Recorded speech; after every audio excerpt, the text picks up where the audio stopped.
Hello, everyone, and thank you so much for joining us today. My name is Benjamin Quinn, and on behalf of Harvard Bookstore, I'm so excited to welcome you to this afternoon's event with Serena Parekh and Carol Hay, discussing their books No Refuge, Ethics and the Global Refugee Crisis, and Think Like a Feminist, the Philosophy Behind the Revolution. Today's event is part of Harvard Bookstore's Friday Forum series, which takes place on Friday afternoons during the academic year as a way to highlight scholarly texts in a wide range of fields. Though we remain digital for the time being, we have a full schedule of virtual events in the coming weeks as part of this afternoon series and others. Next Friday, November 6th, Stanford University professor T.M. Lerman will join us for a discussion of her latest book, How God Becomes Real, Kindling the Presence of Invisible Others, in conversation with Pulitzer Prize-winning author Jack Miles. For today's event, we will conclude with some time for your questions. If you'd like to ask the speakers something, locate the Q&A button wherever it may live on your Zoom display, where you can submit all your questions. We'll get through as many as time allows. If you go to the chat section of this presentation, I will shortly be posting a link to our website where you can purchase your copies of No Refuge and Think Like a Feminist. If you already have a copy of the book or would like to contribute to this series and our store in a different way, I will also be posting in the chat a link to our website's donation button. We greatly appreciate any and all support you are able to extend to us at this time. And lastly, as you may know, if you participated in large virtual gatherings lately, technical issues might come up. We do apologize in advance for that. If any technical glitches do occur, we will do our best to resolve them as quickly as possible. And now it is my pleasure to introduce today's speakers. Serena Parekh is an associate professor of philosophy at Northeastern University, where she directs the Politics, Philosophy, and Economics program. With scholarly and philosophical interests spanning the breadth and exploring the intersections of social and political theory, feminist theory, and global justice, she is the author of the previous books Hannah Arendt and the Challenge of Modernity, a Phenomenology of Human Rights, and Refugees and the Ethics of Forced Displacement. Carol Hay is an associate professor of philosophy at University of Massachusetts Lowell and author of the award-winning book Kantianism, Liberalism, and Feminism, Resisting Oppression. As a self-described feminist philosopher, professional and public scholarship unite such studies as analytic feminism, Kantian ethics, and liberal and social and political philosophy, and has been featured in many publications, including the New York Times, the Boston Globe, and Eon magazine.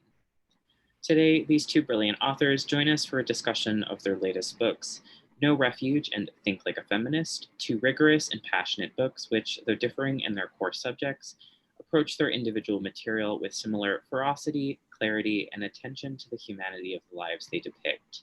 Praise for these two works highlight not only their qualities of urgency and accessibility, but the myriad of ways Hay and Parekh use their methods of philosophical inquiry to cut through the confusion surrounding two of the most pressing issues of our time, offering warmth where there is usually isolation and humanity where there is often silence. I'm going to end with Sally Haslinger's praise for Think Like a Feminist, an observation which expertly describes the impact of No Refuge as well, who says, quote, "The best feminist work leaves you changed, unable to look at the world in the same way. At a time of great political and social stagnation, we are fortunate to be able to invite these two books and their authors into our rooms and hopefully begin to see the world a little differently. We are so happy to be hosting this event today. Without further ado, I will now turn things over to Serena and Carol. Wow, thank you so much for that introduction, Benjamin. Yes, thank you. That was very kind of you. And thank Serena, you. Go ahead. I was going to say thank you to the audience for coming today to hear us talk on the snowy Boston afternoon. Yes, yeah, I'm always amazed when people sort of voluntarily spend more time in front of Zoom these days. I'm very honored because it's not to be expected. And Serena, I'm really thrilled to be doing this event with you because we've known each other for a really long time, but I think this might be the first time we've shared a stage. Is that right? I think that might be right. For those of you who might be wondering, why is there a single talk on two books that are so different? It's in part because Carol and I are old friends and we've been tenure track professors together and associate professors together. And both of our books, which are aimed at a public audience, came out at the similar time. So we thought this would be a good opportunity to discuss the various themes. But as we'll come to, I think there's also a substantive core to both of our books that is very similar. Yeah, that was something that was nice when we agreed to do this event together. I thought, all right, but what are we going to find? Like, where's the overlap in the Venn diagram? And I think as we were sort of going through each other's books again, we realized actually, no, there's a ton of sort of like theoretical assumptions and kind of background frameworks that we actually share in common. And I think that'll be something that'll be fun to talk about today. Great. So maybe to start us off, Carol, if viewers, I guess, haven't read your book yet, could you tell them a little bit about what it's about? Yes, absolutely. Here she is in all her glory. So I wrote Think Like a Feminist, The Philosophy Behind the Revolution, basically because I sort of found myself really tired and frustrated of what I saw to be very, very common stereotypes that existed in kind of the public consciousness about what feminism really amounts to. And so I like to say that, like, I recognize that feminism has a PR problem, right? That it's something that there's a lot of confusion and misconceptions about. But I think that this confusion and these stereotypes that exist in people's minds when they think about feminism, I think they're actually not an accident. Like, it's no coincidence that the first thing that pops into many people's heads is a version of feminism that doesn't need to be taken seriously in various ways. And so one of my goals in writing this book is really to sort of start to undermine those misconceptions of feminism so that people can actually start to listen to what feminists have to say. So I wrote the book for non-experts. It's not an academic book. It's a book for regular people. Like, I wish people would read it at the beach or like in their book clubs or these sorts of things. It's really, really meant to just sort of get people up to speed with the basic fundamental tenets of feminism, so that we can better understand what feminists are talking about when we talk about the Me Too movement, or when we talk about how to understand the different distribution of domestic labor when heterosexual couples are stuck at home during the pandemic, and both partners are trying to work full time, but for some reason women are still doing much more work than men. And so there are hundreds of years of feminist theory that can inform these questions or these observations about our lives. And one of the goals of Think Like a Feminist is to get people up to speed with these things. So I talk about feminism's PR problem. I like to joke that if I had $1 for every time someone said, "I'm not a feminist, but," and then goes on to say all these feminist things, I think I could probably solve the wage gap single-handedly. And that's something else I do in the book in general. So even though this is a serious subject matter, I don't necessarily approach it with all of the levity in the world. This is in some ways a very lighthearted book, right? I crack jokes. I even swear. I had to really sort of fight tooth and nail with my wonderful editor, Amy Cherry at Norton, to let me swear just a little bit, because some of this stuff you just can't communicate unless you can get a little salty, you know. So it's a little salty in places, and again, my ultimate goal really is just sort of accessibility. So I lay out a couple of stereotypes that I think that pop into people's heads when they think about feminism. I talk about the angry feminist and the girl power feminist. And maybe a little bit later on in this discussion, we can talk more about those stereotypes. But I argue that both of those stereotypes of feminism don't actually capture what's going on in feminism, but they do allow people to sort of defang feminism of its radical potential, not listen to what feminists are really saying. Because if we listen to feminists, things actually will change in our society, right? The challenge to the status quo that feminism represents really, really is deep. And I would say another sort of major theme running through this book is actually a kind of critique internal to feminism itself. And so I'm actually very critical of the history of feminism as being, in addition to many other things, also the history of racism, the history of classism. Basically, we have a social movement that has spent a lot of time pretending to be speaking for the interests of all women, but too often has actually failed and really only ends up speaking for the interests of very privileged women, the women who are sort of steering the feminist ship. And I argue that if feminism is going to continue, this is a mistake that we need to stop doing. And in some way, I'm optimistic. I think feminists are getting better about realizing that when we claim to speak for all women, we need to not just be speaking for privileged women, but actually, and in fact, what we should be doing is centering the experiences of women at the margins, because those are the women that actually need the most attention from feminism. So there's other things you'll see in the book. You'll see a discussion of oppression, right? So I lay out this sort of central theoretical concept of that feminists use through a collection of metaphors. And I know, Serena, that's something that you and I are going to talk about later on in this discussion, because that's one of the things that our books have in common, is a shared understanding of how to understand injustices in ways that go beyond this sort of narrow focus on individual responsibility. So I talk about oppression. I talk about the social construction of gender and also the social construction of sex.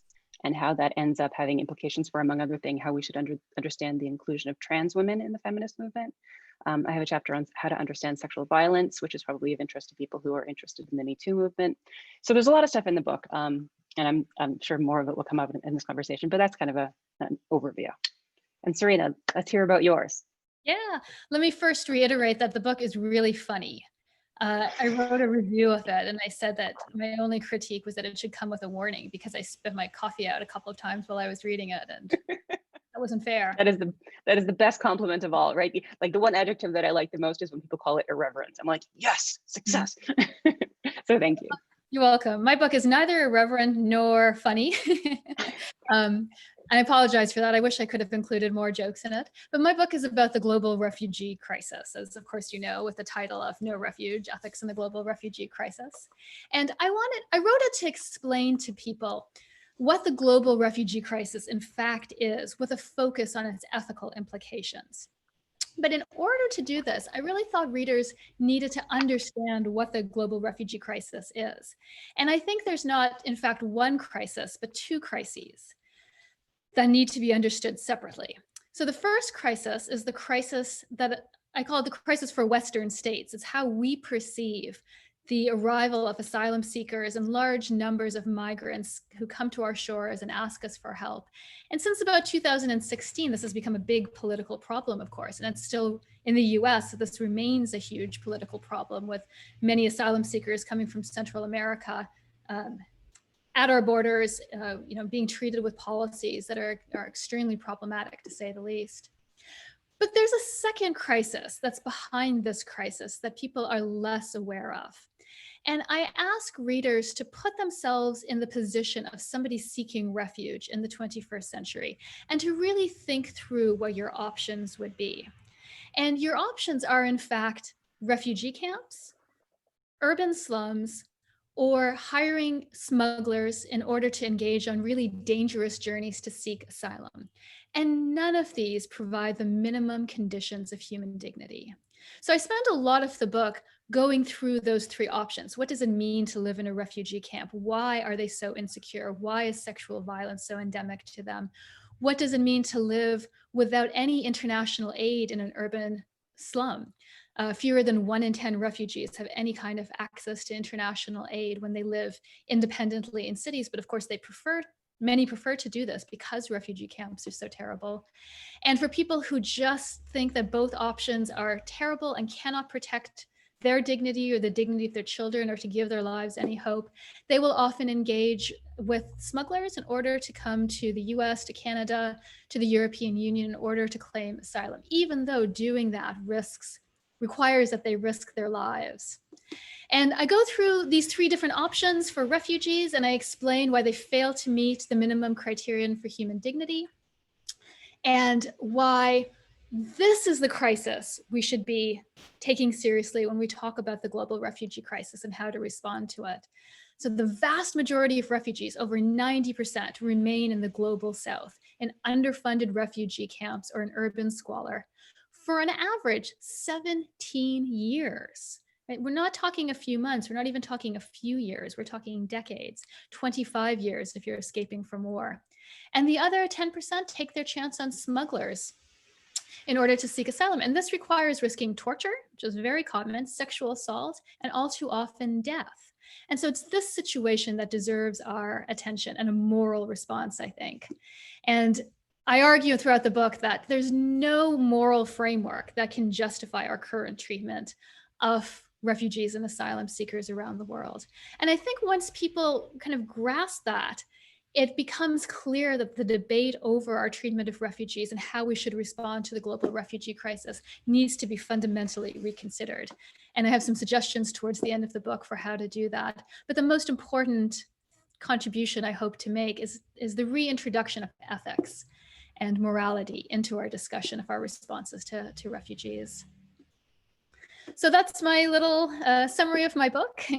And we thought right now we could just talk a little bit more informally about each other's books and some of the connections that we've seen in them. So Carol, I loved your book, and I'm not just saying that because we've been friends for a decade or so. I think of myself as a feminist philosopher, and I've taught feminist philosophy for years and written on this, and I just feel like I learned a ton.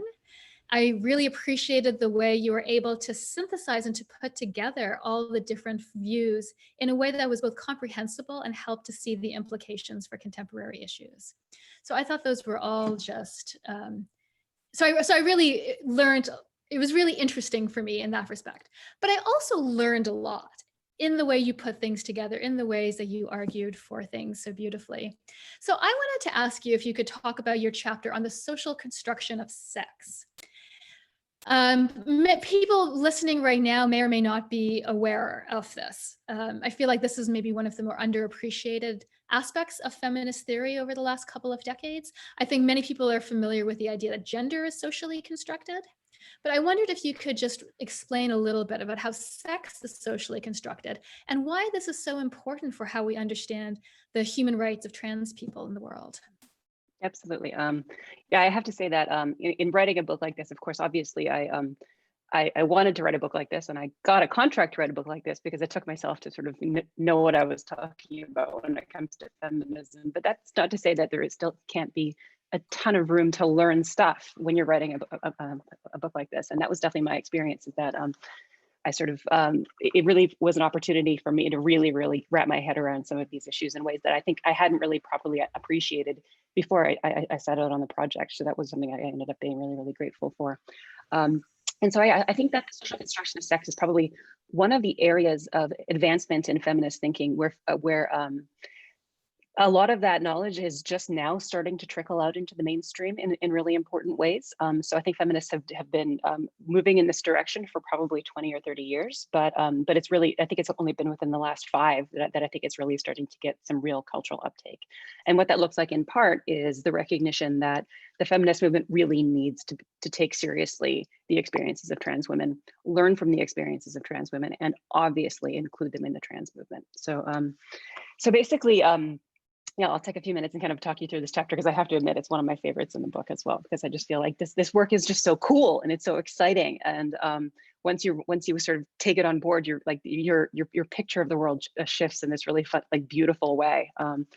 And it's one of those things where, like, I like to say that the kids are all right. Like, I think young people, right, people in their teens, early 20s, even younger, they get this, they know this stuff, right? This just makes complete sense to them. It's us old people that are taking a little longer to take it on board. So, so basically, I start off talking about the received view in feminist theory for probably for at least probably since the beginning of the second wave, which is that sometimes feminists call it the coat rack view of sex and gender. And according to the coat rack view of sex and gender, basically the body is like this pre-political biological given, right? Like bodies just exist, right? And how we understand what bodies are like, that's not a political analysis. That's the realm of biologists. Biologists tell us what human bodies are like. They tell us that human bodies come in 2 dimorphic sexes, right? There are male bodies and female bodies, and they'll point to things like chromosomes and hormones and secondary sex characteristics, and all of these things. And this is what differentiates these bodies, a human body, into one of 2 binary categories. And each body is to be sorted one of these 2 categories. There's nothing in between. And so that's what the body is, and then we understand gender as the social interpretation of sex, according to this coat rack view. And so gender is to be understood as what societies do and what individual people do in recognizing this biological reality. So that really was the received view amongst feminists and others for quite some time, right? But then feminist theorists, starting with people like Judith Butler and others, started asking a set of really important questions. And basically the thought here is that when we act as if the body is pre-political or apolitical, what we end up doing is prioritizing the experiences of, or prioritizing the existence of some bodies over others. We end up sort of simplifying a biological reality that's actually a lot more complex. And also, when we act as if gender is this cultural thing that's completely independent of the body, we end up prioritizing the experiences of gender of some women rather than others. So again, so this actually hooks up to the earlier critique that I mentioned, where the history of feminism is a history of racism and classism. The history of feminism is a history of white middle class cis heterosexual women pretending as if that was the real way to be a woman. And any experience of womanhood that deviates from this is sort of seen as an afterthought. Like, yeah, sure, Black women are women too, but so the idea is that the core of womanhood is sort of centrally white and heterosexual and cisgender, and anything else you want to add to this is sort of like spice that you kind of add in to make it more exotic or something. And of course, as we know, like, this is just a fundamentally problematic way to understand what it is to be a woman. It's also just like, I mean, it's not representative of like just the numbers, right? Most women on the planet are not white, for example, right? And so as feminists have started to realize that we need to stop making this mistake of centering the experience of white privileged women, what we actually come to realize is that even the idea that that there's a clean distinction between sex and gender, and that sex is this pre-political biological reality, that itself ends up changing, right? And so I mean, the way I like to talk about this is that the sisterhood hasn't necessarily been all that good at attending to the experiences of all the sisters, right? And this is something we really need to improve on. So I'm going to read a little section, if I can, from the book where I talk about how Judith Butler actually makes sense of this, okay? So she says, earlier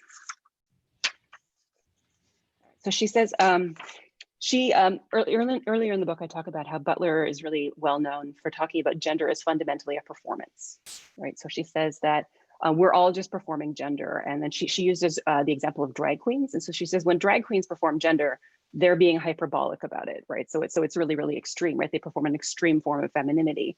But she says the hyperbolic performances of drag queens are in some ways no different from the regular performances of cis people who are just walking through the world performing gender, right? So with that in mind, I'm going to now read a little bit of my description of Butler. So I say, so there's a reason that after describing gender as fundamentally a performance, Butler counsels people to revel in messing with its scripts, to treat gender as nothing more than an ironic parody. Gender categories need to be taken down a notch, she thinks, but not only because they harm people in all the ways coat rack feminism spends so much time harping on. Butler charges that in their focus on spelling out the harms of gendered socialization, coat rack feminists unwittingly reified the very things they claim to be criticizing.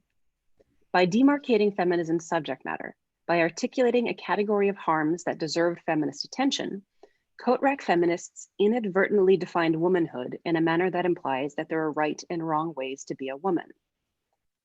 Here's a quote. She says, identity categories are never merely descriptive, but always normative, and as such, exclusionary.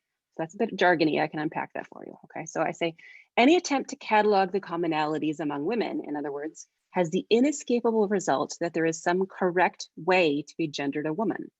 This will inevitably encourage and legitimize certain experiences and performances of gender, and discourage and delegitimize others, subtly reinforcing and entrenching precisely some of the forces of socialization of which feminists claim to be critical. And what's worse, it will inevitably leave some people out. It will mean that there are real women who feminism should be concerned about, and there are imposters who do not qualify for feminist political representation. These imposters will be those who don't do womanhood in the right way, either because their personalities are not appropriately feminine, because they're opinionated or abrasive or uncaring, like me, because their bodies are not appropriately female, right? Because they're trans, intersex, or fall outside the range of acceptable femininity for any one of a number of other reasons, or because they've somehow managed to escape the all-encompassing forces of sexism and aren't actually oppressed because they're unicorns. So I said we don't realistically have to worry all that much about unicorns, but the other two kinds of people clearly deserve feminist protection. The mistake of feminists who defend the coat rack view, Butler insists, wasn't that they came up with the wrong definition of womanhood. It was that they tried to define womanhood in the first place. So from there, very quickly, I'll just move on and say, this raises the question of, okay, so if the category of womanhood is just sort of fundamentally problematic, if it splinters in all of these ways, what do we do, right? Like, how do we still be feminists if there's no such thing as women? Not really. And the answer that I suggest comes from those feminist theorists who argue that we should think about the concept of womanhood as what philosophers call a family resemblance concept. And so this actually comes from the philosophy of language. This idea comes from Wittgenstein, of all places. And so to think of something as a family resemblance concept is to give up looking for necessary and sufficient conditions for womanhood, and instead just look for, define womanhood as a sort of cluster of traits that have been traditionally filed under both sex and gender. And the thought is that if a person checks enough boxes on this list, then they're a woman. If they check all the boxes on the list, then they're obviously a woman. If they check some but not all of the boxes on the list, which is actually going to be most people, then the appropriate feminist response is to defer to someone's sincere identification, right? So if you identify as a woman sincerely, then you check many things on this list, then you are in fact a woman. And so yeah, so I go on at length, but basically the idea here is that once we understand how feminists have really taken on board this understanding of sex and gender as being a lot more fluid than we might have thought, and definitely not binary in the way we might have thought, then the inclusion of trans women in the feminist movement is a foregone conclusion. And sadly, this is a much more controversial claim than I think it should be. And I find myself spending increasingly more time taking on those people who identify as feminists, but who for some reason want to keep trans women out of the feminist movement. And I think that this ends up being a sort of I don't know, it's a battle that I think is ongoing. But that's definitely one of the chapters of the book that I found the most gratifying to write and I'm most excited about. So I'm pleased that it spoke to you as well, Serena. Yeah, I wonder if I don't know, I feel like after reading your chapter, how can you not believe that trans women are women? So perhaps you'll end the debate. I mean, I am unfortunately not that optimistic, actually. So the feminists who reject this line of argument are known as TERFs, which is an acronym that stands for Trans Exclusionary Radical Feminists. And I have to say that TERFs have found this chapter and have made their opinions known on Twitter, among other places, and they're not open to it. And I have some speculations about why that is, but they're perhaps not best aired in public. But I want to talk about the things that I found interesting in your book, Serena, because it's I don't know, it's as someone who writes public philosophy and who takes very seriously the importance of and how exciting it is to be able to translate the ideas of philosophers to a general audience. I think it's incredibly important, and I also appreciate how hard it is to do well. And I am astonished at how well you've done it in this book. You've taken something that I think is like everyone's probably sort of just, oh yeah, refugees, that's a problem, right? We see these horrifying photos in the news or of like the bodies of children washing up on beaches in Greece and Italy, and we think, oh, that's something to be taken seriously. But like even I have to admit that I sort of felt like this is a political reality that's just too complex. So obviously I have this gut reaction that that's a bad thing, but surely the people in charge like would be doing more if they could somehow. Right. So I think I was probably guilty, and I suspect many people are probably guilty of a kind of just like paralysis in the face of a problem that just seems so intractable and so deeply entrenched in like the big problems of the geopolitical order. And one of the things that I found so breathtaking about this book is that you just cut through all that stuff, right? You simplify it, but not at the expense of actually like taking away the stuff that's relevant. You just lay it out in a way that's just incredibly clear. And so you take something that's as you say, probably one of the most important issues of justice of our time, and you lay it out in a way that like anyone can understand. And once you understand it, like the kind of paralysis that I know I was guilty of, it goes away. You realize that like there's no need for this paralysis, right? That like this is not an intractable problem just merely because it's a really complicated problem. There's still so much room for for movement on this. And so I just want to say thank you for writing this, because I think it's really important, and I'm sure that it will get the kind of uptake it deserves, and hopefully actually end up changing people's views on this. Oh, Carol, I can't tell you how much I appreciate that. Thank you. So do you want to talk a little bit more about any sections of your book that you think that people will find especially sort of gripping or important in thinking through these issues? Well, as you were talking about the social construction of sex, I realized another overlap in our books, which is our skepticism of these received categories. So one of the things I do in the early chapters of my book is to try to define and break down these different terms we hear about to describe people who have been forcibly displaced from their homes. So who is a refugee, who is an asylum seeker, who is an economic migrant, who is a climate refugee. And there's almost a mania to put people in the right categories so we know how to treat them. Not unlike the way we really need to put people in the right sex categories so we know how to treat them. Mm-hmm. And I don't come to the conclusion that we can't ever define things, But I do come to the conclusion that we have to be really, really careful about how we're defining things, because these aren't merely technical definitions, but they're a matter of life and death. And what's at play is power. We have the power to define somebody as a refugee and allow them to have their claims to human dignity met, or to deny them for various reasons, political, economic, cultural, and really leaving them to a life that is below the threshold of a minimum human dignity, and may even put their life in danger, maybe in danger of torture and death because of our decisions. So I thought I might read a passage where I talk about the way we define asylum seekers in international law and in the United States, why this is so arbitrary, and why we have to be really, really skeptical when we hear about, no, they're not really asylum seekers, we can put them in cages, they're just taking advantage of the system, to have that really deep skepticism. Not that that's never not the case. There are cases where people wouldn't qualify for asylum, for sure. But on the whole, the way we understand these categories is highly suspect. So let me read from Who is a Refugee? Asylum seekers, people who come directly to countries like Greece, the United States, and Australia, and make their claims in person, have one of the strongest rights in the international system.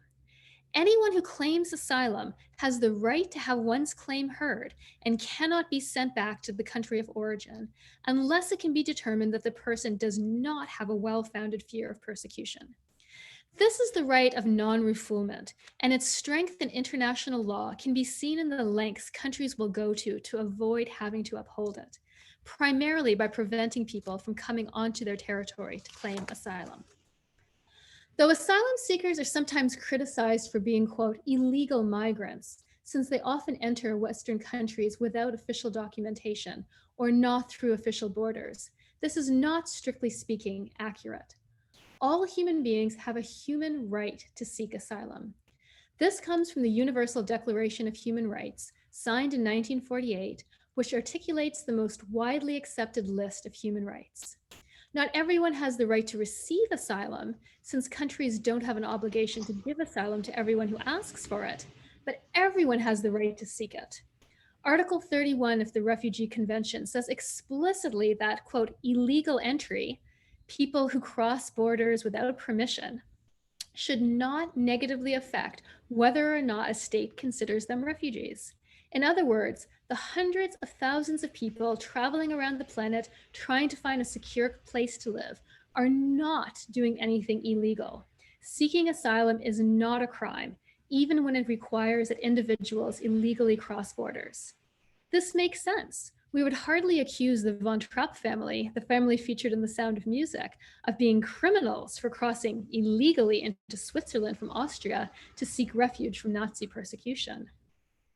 Though the criteria who should count as a refugee appear to be clear, this coveted status is often granted in arbitrary fashion. In fact, refugees, quote, in identical circumstances will be granted asylum in the courts of some nations, but refused entirely in others. Even within the same country, they will be granted asylum in some years, but not others. For example, in 2014, Iraqis were recognized as refugees in Greece 14% of the time, but 94% of the time in France.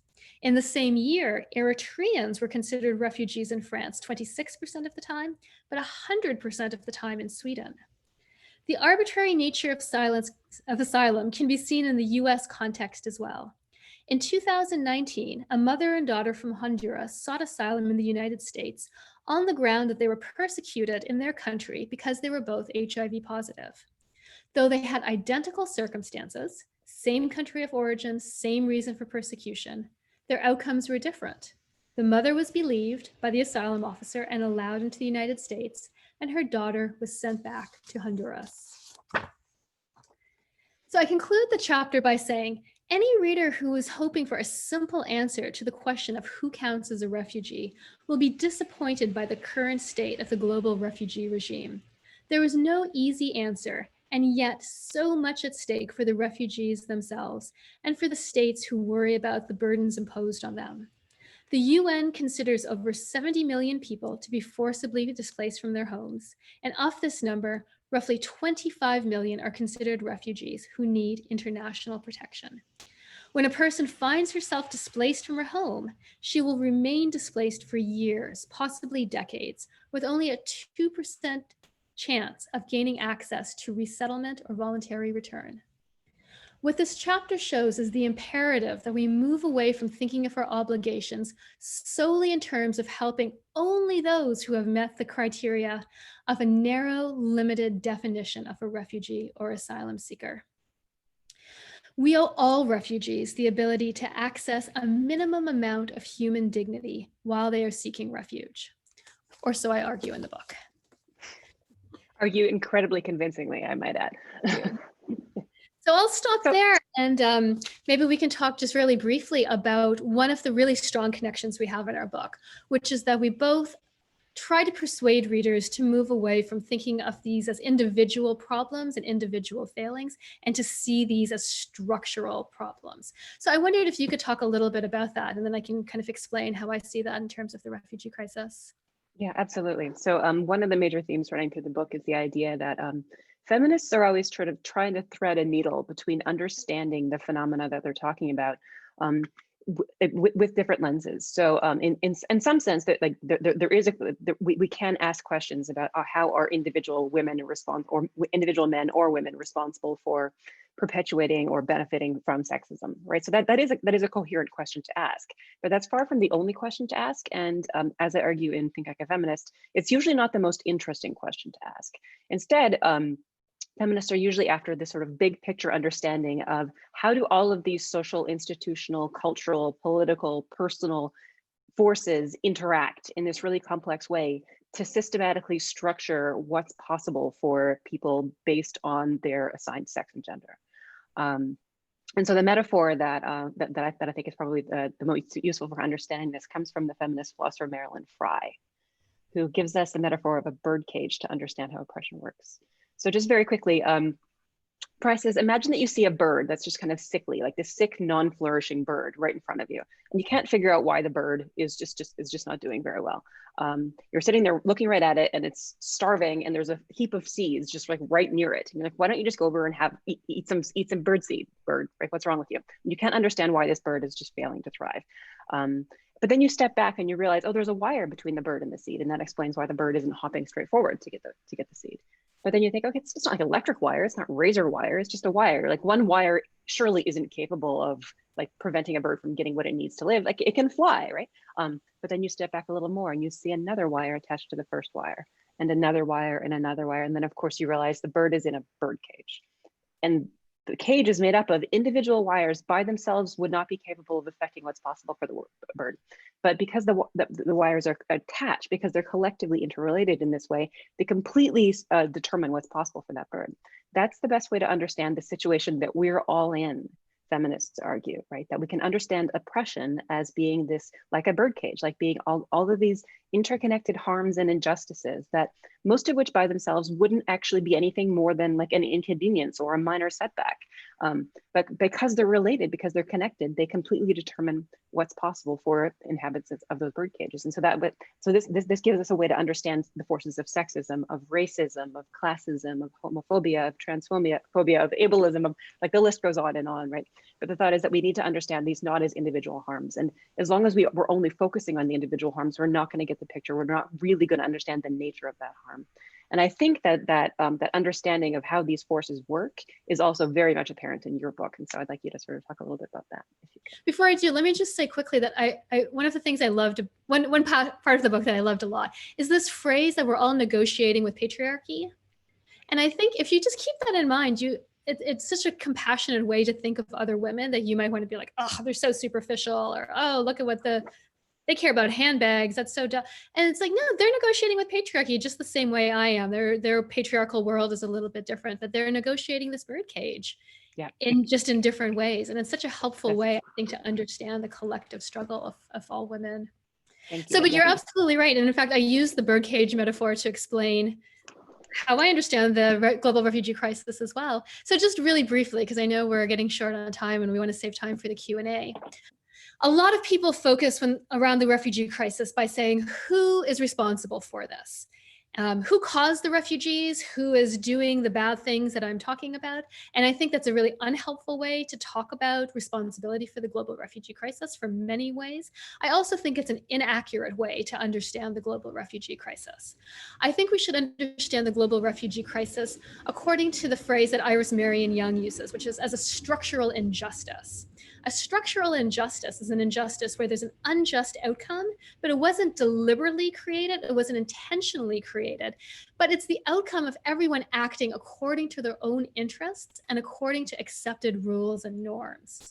So I think the global refugee regime and the global refugee crisis that I've just described has arisen from sovereign countries acting according to what they think is best for themselves, securing their borders, making it more difficult for asylum seekers to come, lowering refugee resettlement rates in order to increase maybe skilled labor in other ways.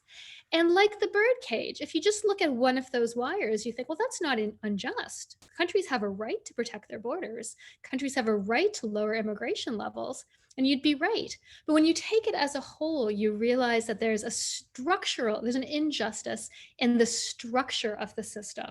And if we want to help refugees, we need to attend to the structural framework, not just looking at one wire and thinking, okay, well, more resettlement, that will solve it. It won't solve it. And I think when you'll get frustrated when you try so hard and you realize it's not solving it. And I think it actually allows for more political action and more moral motivation when we think about it as a structural problem that we can attack and approach in a different way.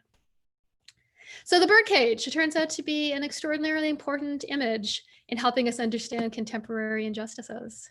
Yeah, and I completely agree. And I think it's one of those things that like, you can't unsee it. Right. So like, as long as you just kind of keep it in your mind, it can explain so many different things, right? So it can explain why, like you might hear a feminist complaining about or pointing out an injustice and think, why are you overreacting? Like, yes, it's true, women have to pay more than men to dry clean a similar shirt. What's the big deal?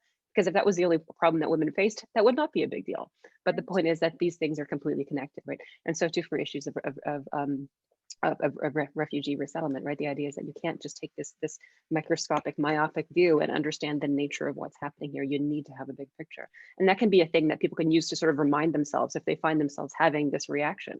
Just sort of think, oh, wait, no, right, birdcage, yep, okay. Where are the other wires? Look for them, because they're there. That's great. Yeah. So maybe this is a good time to open up for questions. Let's do it. Hi, great. So this has been a wonderful conversation, and I'm going to start with a question from an attendee who has a question for both of you. Could you speak a bit about how you both approach the process of writing about philosophy for a general audience and making theory more accessible? Serena, please go. Yeah, sure, I'm happy to start. This book, No Refuge, came out of a very concrete experience for me. So in 2016, I had written an academic book on the global refugee crisis and really engaging with different philosophers' views on this topic. But 2016, of course, was the year of the last presidential primary, the Republican primary, and the election, in which refugees were just vilified. And there was all of these misconceptions around refugees. And it was as if political candidates were taking turns upping the ante of how scary refugees were in order to claim that they were going to protect us from them. So I started giving a lot of public talks at this time, so in churches and synagogues and libraries and to student groups. And I noticed that there was a lot of questions that kept coming up, and there was a lot of desire just to understand what was going on. And people were sort of surprised when I would explain, you're a refugee for 17 years, not a few months, and this is why people are seeking asylum. So this book came out of that experience of speaking. And so in terms of the process of writing, when I was writing, I would have these particular audience members in mind. When I would write a chapter or I'd write an explanation about something, I would think, oh yeah, like I need to explain this because I know that when I spoke about this, I remember this man in a church who said this and that, and I want to be able to give him a good answer to his question, which I think was a legitimate question. So that was my process. And I don't know if I would have been able to do this book had I not had this, that couple of year period where I was doing so much speaking and doing public humanities in that way. Carol, how about you? I think similarly,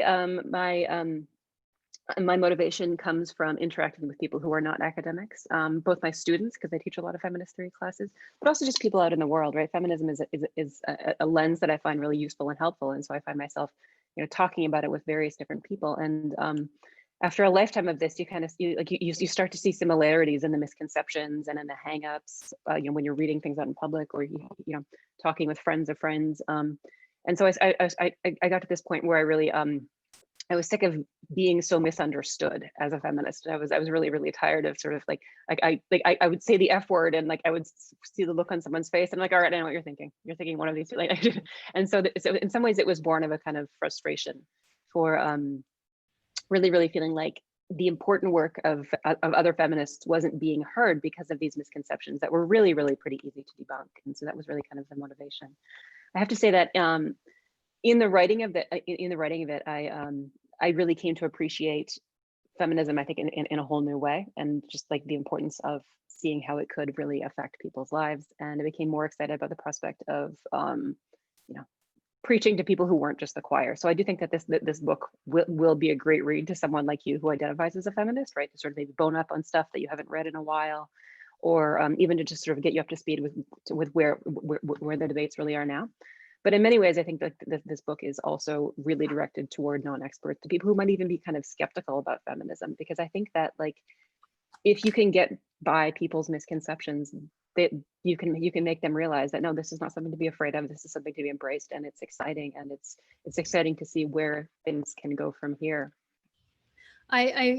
As I was reading your book, I kept coming across these passages where I thought, oh, I've got to assign this to students. They always have objections about this, and this is such a great, and I could feel your professorial overview about this. You've clearly gotten this question before and had developed this really nice way of responding to it. And it's interesting, we had talked a little initially about talking about, writing for a public audience and doing public philosophy and what that's like. And like you, my preface tries to debunk all these myths about refugees that kept coming up over and over again. Whenever you say oh, we should help refugees, people will think, oh, but they're terrorists, but they're criminals, but they're sexual predators. And none of that is borne out by the evidence. I mean, there's not even a debate. Maybe sometimes they do, but never. And so you really do have to get past a lot of very deeply held prejudices about these popular topics before I think people are open to thinking broadly and thinking deeply and ethically about these topics. I also use a lot of stories in my book, which you kind of do as well, to sort of illustrate the impact of what you're saying and what it really means to regular human beings. Yeah, that's right. I think as a philosopher, we're sort of thought of just for being off in the clouds and just thinking about ideas. But as social political philosophers, the ideas we're talking about fundamentally boil down to real human beings with real human lives. And I think what motivates, I suspect, both of us is this sense that the ideas can help here. This isn't just about ideas for their own sake, but rather these ideas can actually make or break someone's life. And so there really is a kind of urgency to them. And I think your book is an incredibly pressing example of that. So I'm really grateful that it's out there. Thank you. Well, thank you both for your wonderful answers. So we've gotten two really fascinating questions that are kind of about the issue of borders. One sort of imaginary borders, one sort of focusing more on national state borders. So I'll start with the state borders. So this is more of a question for you, Serena, but do our highly bordered definitions of nation and state contribute to our understanding of refugees and their individual needs? In other words, how does our partitioned thinking affect our ability to formulate an empathy that is transnational? That's a terrific question. I start my book with the assumption that we are nations, and nations have the sovereign right to control their borders. I know many people disagree with this, and I'm sympathetic to some of those arguments, but I think because I wanted to be as maximally persuasive as possible, I wanted to start with a widely accepted view that we live in countries, and countries have the right to control their borders. And this absolutely has a huge impact on how we think about refugees and displaced people around the world, and our willingness and our ability to connect with other people. But I actually don't blame it necessarily on the nation state process. I argue that a lot of the policies that we've implemented for the last 40 years around refugees are deliberately designed to minimize the empathy of people in Western states to refugees. So for example, we've privileged refugee camps as a way of helping refugees, even though it's widely understood to be inefficient, economically more expensive than other means. But what refugee camps do is keep refugees far away. We rarely see them unless you're engaging with some scholarship or an obscure documentary movie.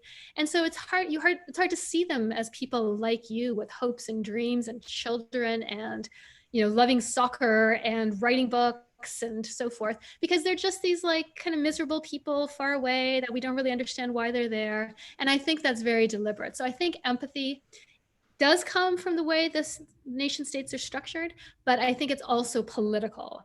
And there's a lot we can do to bridge that, but I think it's going to take a deliberate decision to read, to watch movies, to try to understand. There are great journalistic accounts of these things that people can access. And I think if you engage with those sources, that would help a lot with empathy, and is maybe an easier ask than dismantling the nation state system, but just maybe. Great, well, thank you. So here's the next question that's kind of for both of you and is sort of getting to how you both talk about language and the way that language creates kind of its own boundaries. So Cornelia asks, both of your books seem to engage with questions of boundary maintenance and boundary crossing, exclusion versus inclusion. How can we address the conservative narrowing of compassion that is used to rationalize the focus on only a narrow set of interests? Carol, yeah, I think I can speak to that pretty quickly. So I think just in general, it's really important to ask when a distinction is being upheld, whose interests are served by this distinction being upheld, right? And once you start asking that question, you start to sort of see the power structures that are being served by understanding whether it's people or political systems or whatever it is in a particular way. And very often the insistence on policing those boundaries is an insistence on preserving a status quo. And very often that status quo is unjust. And so what might on its face just look to be like, oh, I'm just describing the way the world is. I'm not making any kind of normative or political claims here. I'm just saying how things are. Once you shift that focus, you start to realize that no, actually people are being excluded because it serves the interest of the people with the power to maintain those boundaries to keep them excluded, if that makes sense. I would just add to that, to play on the word conservative, these conservative definitions. I have a chapter where I go through all of the different philosophical views around refugees. And I go through Christian views on refugees, Jewish views on refugees, and Islamic views on refugees, and then sort of philosophical positions of cosmopolitanism and nationalism. And I think conservative views on refugees often conflict with conservative views on religion. And I would challenge people who were religious, who were conservatively religious, to read that chapter and still see if they were able to walk away with a narrow conception of who a refugee is and how we're allowed to treat people we don't consider to be refugees. Because in no religious moral framework is how our current treatment of refugees justifiable by any stretch of the imagination. So everyone agrees that we have a strong obligation not to harm these vulnerable groups like the alien, the orphan, and the widow. And in fact, we have strong obligations to help them, to welcome them into our communities.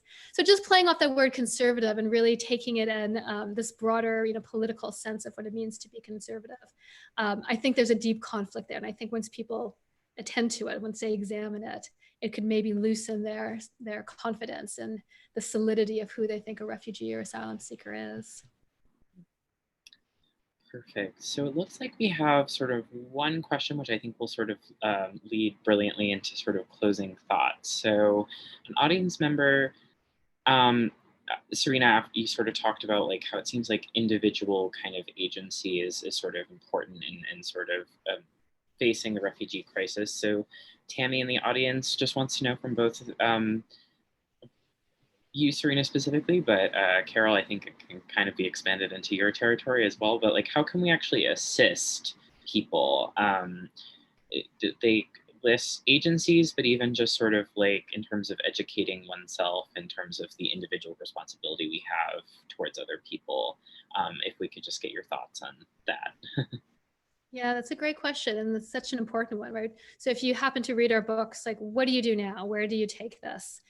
And I've not said this before, but I think the first thing you should do is to vote for Joe Biden, because so many of the policies around asylum seekers, if you want to read about them, there's an amazing article in the New York Times this week on the refugee camps that have been opened on the Mexican border as a result of policies that the Trump administration has enacted to deliberately hurt asylum seekers. And that simply needs to end. And so I think politically what we need to do is to first make sure we have a government that is open to considering the dignity of refugees. And in terms of like a broader sense of like what solutions should be enacted, the short answer that I have to that is that there's no shortage of creative solutions that would allow us to maintain the dignity of refugees while they're seeking refuge, along with promoting their agency and the agency of women as well as men. In the last chapter of my book, I sort of explain a lot of different policies we can promote. But ultimately, of course, if there's no political will, leaders will respond to that and take that as a okay to do whatever they want with refugees. So I think absolutely the thing we can all be doing is to be reading and watching. I mean, there's so much great media out there right now about refugees, to really try to understand both the situation for refugees and how our policies have exacerbated the terrible circumstances that they're in. So again, it's not merely that we're not helping them enough, but we've actually put in place these policies that are very damaging to asylum seekers and refugees. And I think many people aren't aware of these policies by and large. They happen below the radar. Occasionally something bubbles to the surface, like the child separation policy, but that's of course the tip of the iceberg, and we should rightly criticize it, but there's a whole architecture below that also needs to be understood and criticized so that it doesn't get carried forward in another administration, in another form, and in a different way. So I wish there were like an easy answer I could give you, like organize a canned food drive, but structural injustice is this complicated phenomenon that requires sustained moral motivation to deal with. So not just now, but for our lives, very likely. Carol, how about you? I mean, I think I would probably agree with everything that you've said. I think given the nature of the injustices that we're talking about, there's probably, as you say, there's the political plank, right? There's the vote for politicians, both at the national level, but also even at the local level, right? That will enact policies that actually protect and improve the lives of women and girls.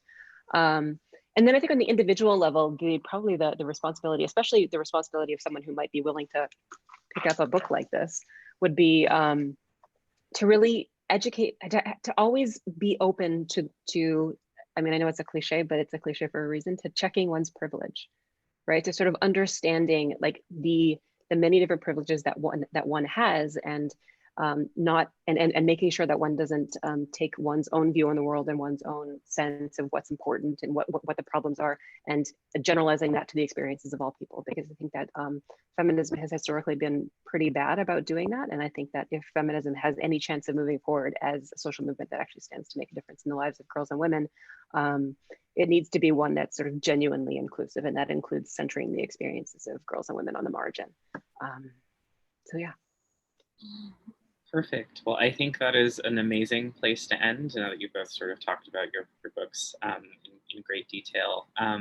So before we end, I just want to take a moment to thank our wonderful speakers and everyone in the audience for spending part of your afternoon with us and showing up for these amazing authors, publishers, indie bookselling, and our incredible staff here at Harvard Bookstore. We sincerely appreciate your support now and always. Please make sure to check out Think Like a Feminist and No Refuge at the links that I have placed in the chat. I will leave the Zoom open for a bit so that people can click the links before we disappear. And I just want to say thanks again for your time and your support, and for spending part of your afternoon with us again. Have a great day, everyone, and stay well. Thank you. Thank you for having us.